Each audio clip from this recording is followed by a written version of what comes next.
The fate of the Haymon PBC belt will rely heavily on smoke and mirrors perception management, a strategy which they've proven to be quite good at in the past.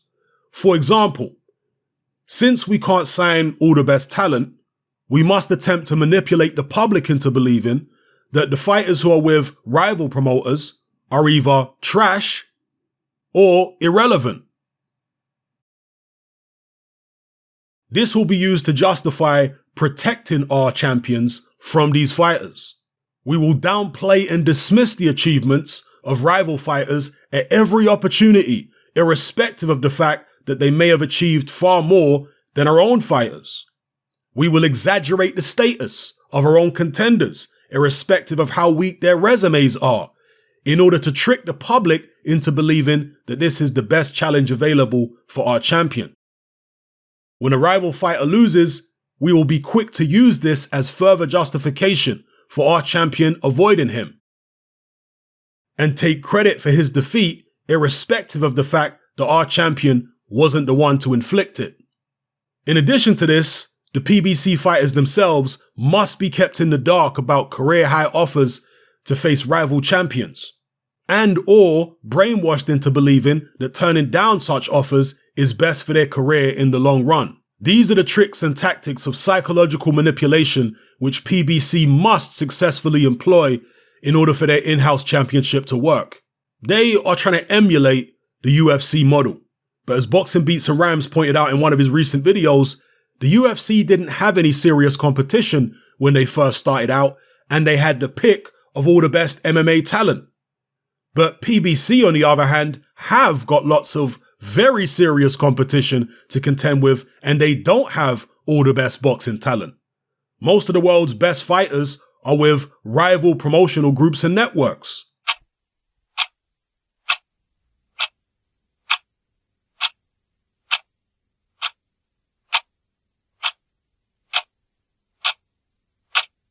The intended purpose of a PBC champion is to replace an undisputed champion.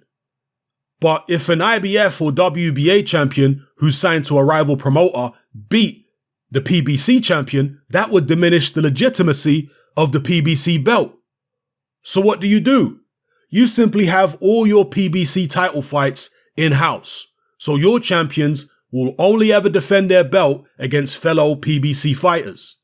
This is why PBC will rely far more heavily on manipulating public perception through psychological trickery rather than having their fighters actually take on the best opposition.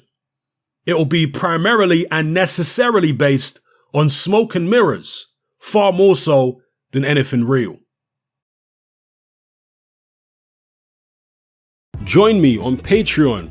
I upload a minimum of 2 podcasts every single week, covering a wide variety of controversial topics, as well as live stream Q&A sessions. Take a look on screen right now at some of the podcasts I've produced so far. For just $3 a month, the equivalent of about £2 a month, you get access to all my new podcasts and my entire back catalogue of past podcasts, including my popular Confessions of a Nightclub Bouncer series. You can listen on your computer or on your smartphone or tablet by downloading the Patreon app from the Google Play Store or the App Store for free. The Patreon app also allows you to download each podcast in MP3. For less than the price of a cup of coffee, you get access to dozens of hours of exclusive content.